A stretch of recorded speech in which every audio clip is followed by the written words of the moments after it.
दोस्तों, your name एक ऐसी एनीमे मूवी है जिसकी कहानी दो लवर्स के बारे में है जिनकी टाइमलाइन के बीच 3 साल का गैप है।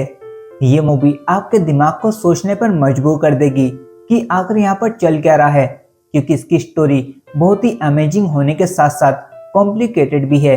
लेकिन मैं आपको इसे बहुत ही इजी वे में एक्सप्लेन करने वाला हूँ ताकि आपको भी ये कहानी अच्छे से समझ में आ जाए। अब चूंकि मैं इसे डीप में एक्सप्लेन करूंगा, इसलिए ये स्टोरी वीडियो 2 पार्ट्स में डिवाइडेड रहेगी। और जैसा कि मैंने बताया कि ये स्टोरी थोड़ी कॉम्प्लिकेटेड है, इसलिए शुरुआत में आपको ये बोरिंग लग सकती है, लेकिन जैसे जैसे आप इसे पूरा देखोगे आपको भी ये जो पसंद आने लगेगी। तो चलिए अब शुरू करते हैं।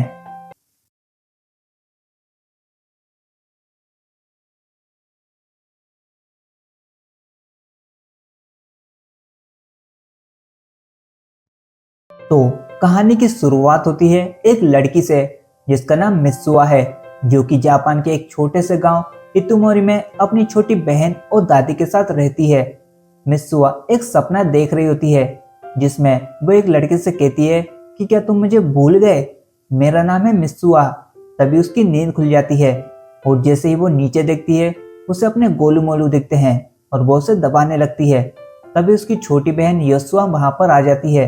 वो कहती है कि तुम ये क्या कर रही हो, क्या तुम अभी भी नींद में हो, जल्दी नीचे आओ, नाश्ता तैयार है। इसके बाद मित्सुआ आईने के पास जा अपने कपड़े उतार देती है और खुद को देख चौंक जाती है। अब ये अभी अभी क्या हुआ है ये आपको आगे पता चलेगा। दूसरे दिन मित्सुआ नाश्ते के लिए नीचे आती है।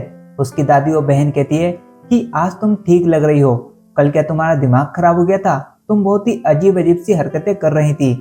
मित्सुआ को कुछ भी समझ में नहीं आता। वहीं टीवी पर एक न्यूज आ रही होती है जिसमें यह बताया जाता है कि एक धूमकेतु जो कि 1200 सालों में एक बार अर्थ के पास से निकलता है, उसे आप इस महीने अपनी नंगी आंखों से भी देख सकोगे। इसके बाद मित्सुआ अपने बाल बनाती है और स्कूल के लिए निकल जाती है। रास्ते में उसे उसके दो दोस्त मिलते हैं, सायका और टेसी। सायका मित्सुआ से कहती है कि आज तो तुम अच्छे से बाल बनाकर आई हो। टेसी कहता है कि क्या तुम्हारी दादी ने तुम पर से वो काला साया हटा दिया। मित्सुआ कहती है कि तुम लोग क्या बोल रहे हो। तभी रास्ते में मित्सुआ को उसके पापा दिखते हैं जो कि बतौर कैंडिडेट मेयर की पोजीशन के लिए भाषण दे रहे होते हैं। वहीं मित्सुआ के कुछ क्लासमेट भी आ जाते हैं जो कि बोलते हैं कि देखो, मेयर उसके ठेकेदार एक साथ घूम रहे हैं, जिससे वो तीनों वहां से चुपचाप जाने लगते हैं। तभी मित्सुआ के पापा उससे चिल्ला कर कहते हैं कि अपनी पीठ सीधी करके चलो। मित्सुआ इससे काफी एम्बेरस फील करती है। वो कहती है कि उन्हें सबके सामने मुझे ऐसा कहने की क्या जरूरत थी। इसके बाद वो क्लास में पहुंचते हैं जहां पर उसकी टीचर किसी ताशोकरे के बारे में समझा रही होती है। वो कहती है कि शाम का समय एक ऐसा समय रहता है तब ना तो दिन रहता है और ना ही रात रहती है। हम उस टाइम वो देख सकते हैं जो कि पूरी मानव जाति और दुनिया के भी परे हैं। दोस्तों, इस बात को याद रखना क्योंकि ये बात हमें आगे जाकर सच होते हुए भी दिखेगी। वहीं मित्सुआ अपनी नोटबुक खोलती है जिसमें लिखा रहता है कि कौन हो तुम। तभी उसकी टीचर उसे आवाज देती है और मित्सुआ खड़ी हो जाती है। तो वो टीचर कहती है तो आज तुम्हें अपना नाम याद है। और ये सुन सारी क्लास हंसती है। मित्सुआ को कुछ भी समझ में नहीं आता। फिर थोड़ी देर बाद सायका कहती है कि क्या तुम्हें कुछ भी याद नहीं, कल तुम अपनी डेस्क और अपनी क्लासरूम भी भूल गई थी, और तो और तुम अपने बाल बनाकर भी नहीं आई थी। मित्सुआ कहती है कि मुझे कुछ भी याद नहीं, कुछ दिनों से मैं अजीब सा सपना देख रही हूँ जिसमें मैं किसी और की जिंदगी जीती हूँ। ये सुनकर टेसी कहता है कि शायद तुम्हें अपने पिछले जन्म के सपने आते होंगे या फिर तुम्हारा दिमाग किसी दूसरे ब्रह्मांड से जुड़ गया होगा। तो सायका कहती है कि चुप रहो और मित्सुआ से कहती है कि तुम ठीक हो ना, शायद तुम अपनी उस रस्म को लेकर परेशान हो, है ना। मित्सुआ कहती है अरे यार उसकी याद मत दिलाओ, और बोलती है कि मैं अब इस शहर से तंग आ चुकी हूँ, मैं इसे अब और नहीं झेल सकती, मैं बस अपनी पढ़ाई पूरी करके टोक्यो भाग जाना चाहती हूँ। तो सायका कहती है कि ठीक कहा, ये शहर बहुत ही छोटा है, दुकानें 9 बजे बंद हो जाती है, ना ही कोई बुक स्टोर है और ना ही कोई डेंटिस्ट, लेकिन शराब के 2 ठेके जरूर हैं। मित्सुआ भी कहती है कि हाँ, और ना ही कोई कैफे है और ना ही हैंडसम लड़के। इसके बाद वो तीनों घर चले आते हैं। फिर हम देखते हैं कि मित्सुआ और उसकी दादी अपनी उस रस्म की तैयारी कर रहे होते हैं जो कि उनके पूर्वजों के जमाने से चली आ रही है। दादी कहती है कि ध्यान लगाओ, देखना तुम्हारे और धागों के बीच भावनाएं उत्पन्न होंगी। इतुमोरी के हजारों सालों का इतिहास इन्हीं धागों में कहीं लिखा था। ये करीब 200 साल पहले की बात है। एक दिन एक चप्पल बनाने के घर में अचानक से भयंकर आग लग गई और वो पूरे शहर में फैल गई, जिससे सारे मंदिर और पुराने दस्तावेज भी जल गए। आज कई लोग इस परंपरा को भूल गए हैं, लेकिन हमारे परिवार का कर्तव्य है कि हम इस परंपरा को लुप्त ना होने दें। लेकिन तुम्हारा बेअकल बाप, पहले उसने घर छोड़ा, फिर मंदिर में पुजारी का पद भी, और अब राजनीति में घुसा हुआ है। इसके बाद वो अपनी रस्म को परफॉर्म करते हैं, जिसमें कोई डांस के बाद चावल को चबाकर उसका पेस्ट बनाकर इकट्ठा करना होता है, जो कि बाद में अल्कोहल बन जाता है। तभी वहां पर मिस्वा के कुछ क्लासमेट भी आ जाते हैं। वो कहते हैं कि ये कितना घिनौना है, इसे ऐसा कर शर्म भी नहीं आती। मिस्वा उनकी ये बातें सुन लेती है। इसके बाद नेक्स्ट सीन में हम देखते हैं जहां पर योशुआ कहती है कि जाने भी दो, क्या हुआ अगर तुम्हारे कुछ दोस्तों ने देख भी लिया। तो मिस्वा कहती है कि हमें डूब मरना चाहिए। वो चिल्लाकर कहती है कि मुझे अपनी जिंदगी और इस शहर से नफरत है। भगवान प्लीज अगले जन्म में मुझे किसी बड़े शहर का कोई खूबसूरत सा लड़का बनाना।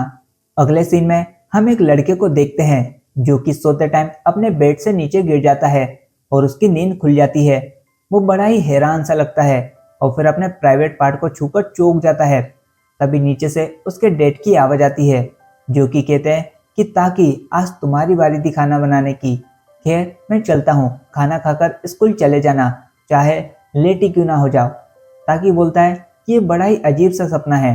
तभी उसके मोबाइल पर सुकासा का मैसेज आता है, जिसमें लिखा रहता है कि जल्दी स्कूल आओ, तुम लेट हो।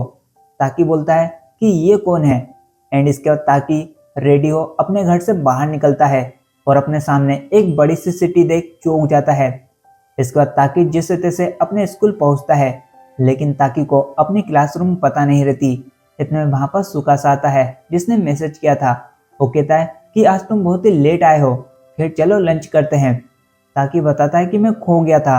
तो टकागी कहता है कि कोई भला अपने स्कूल में कैसे खो सकता है, तुम्हें हुआ क्या है, तुम आज अपना लंच भी नहीं लाए। और फिर वो दोनों ताकि को अपना लंच शेयर करते हैं। इसके बाद फिर वो कैफे जाने की बात करते हैं। ताकि कैफे का नाम सुनकर बहुत ही खुश होता है। वो कहता है कि क्या सच में एक कैफे है। इसके बाद वो तीनों कैफे में पहुंचते हैं। ताकि कैफे का मेन्यू कार्ड देखकर कहता है कि इतने में तो मेरे पूरे 1 महीने का राशन आ जाएगा। जिस पर उसके दोस्त उससे कहते हैं कि तुम क्या बाबा आदम के जमाने के हो। ताकि कहता है कि मैं भला एंड्रॉइड को देखकर परेशान क्यों हूँ, ये तो बस एक सपना ही है। और फिर अपनी डिश को एंजॉय करता है। इतने में उसके दोस्त कहते हैं कि ताकि आज तुम्हें अपनी जॉब पर नहीं जाना। ताकि कहता है क्या जॉब, हाँ लेकिन तुम लोगों को पता है कि मैं जॉब कहाँ करता हूँ। ये सुनकर उसके दोस्त हैरानी से उसकी तरफ देखते हैं और फिर उसे उसकी जॉब की लोकेशन पर छोड़ देते हैं। फिर सीन शिफ्ट होता है और हमें पता चलता है कि ताकि एक रेस्टोरेंट में एक बेटे की जॉब करता है, लेकिन वो आज बहुत सारी गड़बड़ करता है। ये देखकर उसके शेफ उस पर गुस्सा होते हैं। तो ताकि कहता है कि आखिर ये भयानक सपना कब खत्म होगा। इसके बाद एक कस्टमर ताकि पर भड़कने लगता है। मामला खराब होने से पहले एक लड़की वहां पर आती है जिसका नाम मिकी ओकुदेरा है, जो कि ताकि से कहती है कि इसे मैं देखती हूँ, तुम जाओ। इसके बाद रात होती है और वो सब सफाई कर रहे होते हैं। ताकि मिस ओकुदेरा को मदद के लिए थैंक्स कहता है। ओकुदेरा कहती है कि आज लगता है कि तुम्हारा दिन खराब है, आज तुमने बहुत सारी गड़बड़ की। इतने में वहां पर एक लड़की बताती है कि मिस आपकी स्कर्ट फट गई है। ओकुदेरा समझ जाती है कि ये जरूर उस कस्टमर ने किया होगा। इसके बाद ताकि ओकुदेरा को एक रूम में ले जाता है और गेट लगा उससे उसकी स्कर्ट को उतारने के लिए कहता है। ये सुन ओकुदेरा चौंक जाती है। ताकि कहता है कि नहीं नहीं, गलत मत समझना, मेरा वो मतलब नहीं था। देन इसके बाद ताकि उसकी स्कर्ट को सील देता है और ये ओकुदेरा को पसंद आता है। ओकुदेरा कहती है कि वैसे तो तुम्हें बहुत ही जल्दी गुस्सा आ जाता है, लेकिन आज तुम अलग लग रहे हो। आज पता चला कि तुम दिल के इतने अच्छे भी हो। तो दोस्तों अब तक तो आपको पता चल ही गया होगा कि ये ताकि नहीं बल्कि उसके शरीर में मिस्सुआ है। इसके बाद वो घर आती है। वो कहती है कि ये सपना कितना रियल लगता है और ताकि के फोन को चेक करती है, जिसमें उसे मिस ओकुदेरा की फोटोज दिखती हैं। वो कहती है कि ये शायद इसे पसंद करता है। इसका मिस्सुआ ताकि के मोबाइल में नोट लिखती है कि आज उसने क्या क्या किया और ये भी कि आज काम के बाद मैं मिस ओकुदेरा को उनके घर तक छोड़ने गई थी। फिर अचानक से मिस्वा को अपनी नोटबुक याद आती है जिसमें लिखा था कि कौन हो तुम। मिस्वा कंफ्यूज हो जाती है कि ये सपना है या सच, इसलिए फिर वो ताकि के हाथ में अपना नाम लिखकर सो जाती है। अगली सुबह ताकि नींद से उठता है और इस बार ये ताकि ही रहता है। ताकि अपने हाथ पर मिस्वा का नाम देख सोच में पड़ जाता है कि आखिर ये क्या है। इसके बाद वो अपने मोबाइल में वो मैसेज देखता है जो कि मिस्वा ने लिखे थे। ताकि बोलता है कि आखिर ये चल क्या रहा है और इसके बाद वो स्कूल पहुंचता है जहां पर उसके दोस्त उससे कहते हैं कि आज तो तुम्हें अपनी क्लास पता है ना। ताकि को कुछ भी समझ में नहीं आता है। इसके बाद वो अपने काम पर निकल जाता है जहाँ पर उसके साथ काम करने वाले लड़के उसे घूर रहे होते हैं। वो इसलिए क्योंकि वो भी मिस ओकुदेरा को पसंद करते हैं। वो कल ताकि ओकुदेरा को उनके घर तक छोड़ने गया था।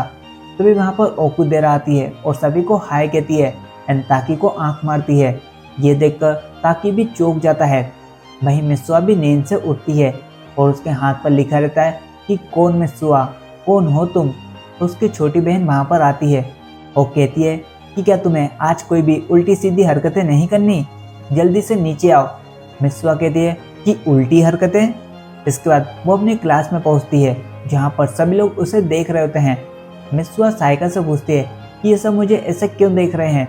तो सायका बताती है कि कल तुमने हरकतें ही ऐसी की थी। फिर हमें पता चलता है कि जब ताकि मिस्वा के शरीर में था तो उसने उन लोगों को सबक सिखाया था जो कि मिस्वा को बुली करते थे। मिस्वा कहती है कि क्या सच में मैंने ऐसा किया था। वो फिर शाम को घर जाकर अपनी नोटबुक देखती है।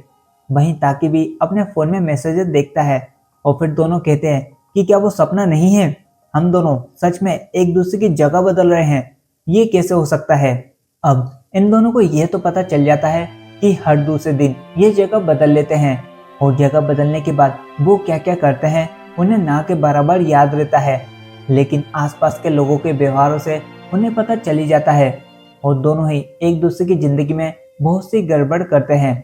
एक तरफ ताकि मिस्वा की इमेज बहुत ही डेयरिंग और एक निडर लड़की की बना देता है, वहीं मिस्वा ताकि की इमेज एक स्वीट और केयरिंग लड़की की बना देती है जिसे अब मिस ओकुदेरा भी पसंद करने लगी थी। वो दोनों एक दूसरे की इन हरकतों से परेशान थे और चाहते थे कि उनकी जिंदगी जैसी थी वैसी ही रहे। फिर कुछ दिन बाद ताकि मिस्वा के शरीर में जागता है और मिस्वा के गोलू मोलू को देख कहता है कि मुझे ऐसा नहीं करना चाहिए। तभी उसकी छोटी बहन वहां पर आती है और हम देखते हैं मैन विल बी मैन। युस्वा कहती है कि तुम ये हरकतें करना कब बंद करोगी, जल्दी तैयार हो जाओ, हमें निकलना भी है। इसके बाद वो तीनों उस चावल के घोल जिसे उचिगामे शाके कहते हैं उसे लेकर अपने देवता मिया मिजुकी को चढ़ाने के लिए ले जा रहे होते हैं। ताकि मिस्वा की दादी को अपने पेट पर उठा लेता है। वो फाइनली उस जगह पर पहुंच जाते हैं। दादी कहती है कि इस नदी के पास काकोरियो है। काकोरियो मीन्स पाताल, और यहाँ से अपनी दुनिया में वापस जाने के लिए तुम्हें वो सब यहाँ पर छोड़ना होगा जो भी तुम अपने साथ लेकर आए थे, यानी कि उचिगामे शाके। और ये तुम्हारा आधा हिस्सा भी है जिसे तुम अपने देवताओं को भेंट चढ़ाओगी।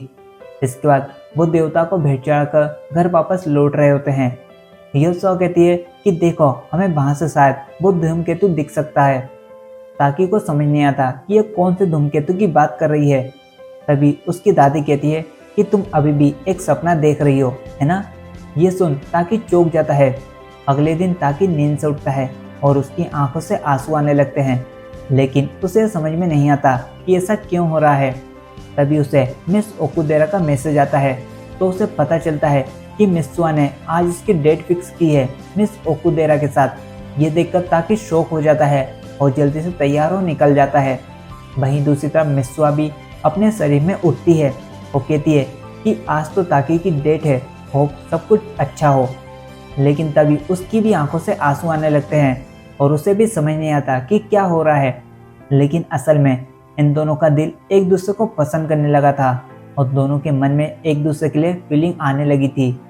वहीं ताकि मिस ओकुदेरा के साथ डेट पर आता है, लेकिन वो काफ़ी नर्वस होता है और उसे समझ में नहीं आता कि वो क्या करे।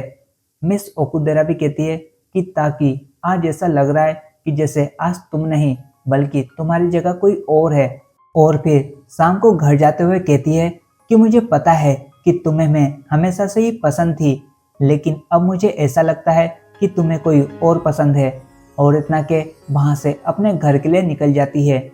तभी ताकी को अपने फ़ोन में मित्सुआ का एक नोट दिखता है जिसमें लिखा रहता है कि जब तक तुम्हारी डेट खत्म होगी तब तक धूमकेतु के भी निकलने का टाइम हो जाएगा। ताकि को समझ नहीं आता कि ये किस धूमकेतु की बात कर रही है, क्योंकि आसमान में तो कोई भी धूमकेतु के निकलने की खबर नहीं आती है।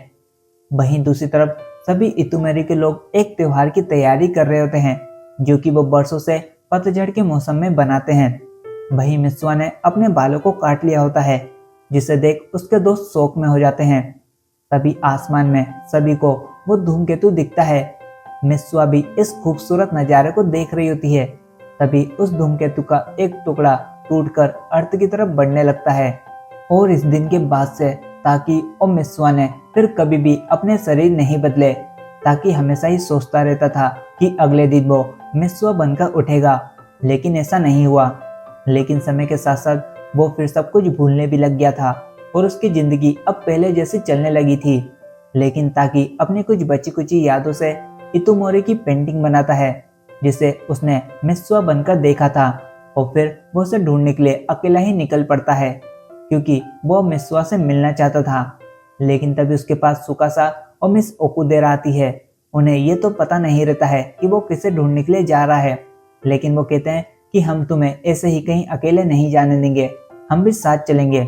इसके बाद वो तीनों बहुत सारी जगह पर इस पेंटिंग को लेकर घूमते हैं, लेकिन किसी को भी वो जगह पता नहीं रहती है।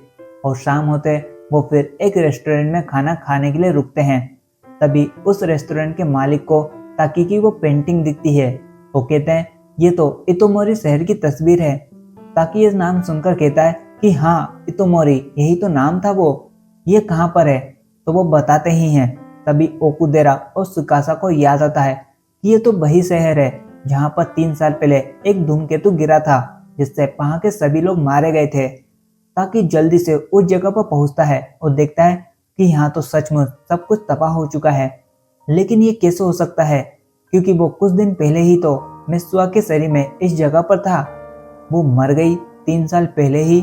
और फिर अपने मोबाइल में मित्सुआ के लिखे हुए नोट्स को देखता है तो वो नोट्स भी गायब हो जाते हैं। यहाँ में पता चलता है कि मित्सुआ और ताकी की टाइमलाइन में 3 साल का डिफरेंस था। असल में ताकी जब मित्सुआ बनता था तो वो 3 साल पीछे जाता था और मित्सुआ 3 साल आगे आ जाती थी। और इसी के साथ यहाँ आता है मूवी का दिमाग घुमा देने वाला पार्ट, और वीडियो का भी ये वाला पार्ट यहीं पर ही खत्म होता है। लेकिन अभी बहुत कुछ बाकी है, इसका सेकंड पार्ट भी जल्दी ही आने वाला है। इसलिए चैनल को सब्सक्राइब कर बेल आइकन को भी ऑल पकड़ लेना ताकि आप आने वाले पार्ट को भी मिस ना कर पाओ। तो मिलते जल्दी, तब तक के लिए goodbye and take care.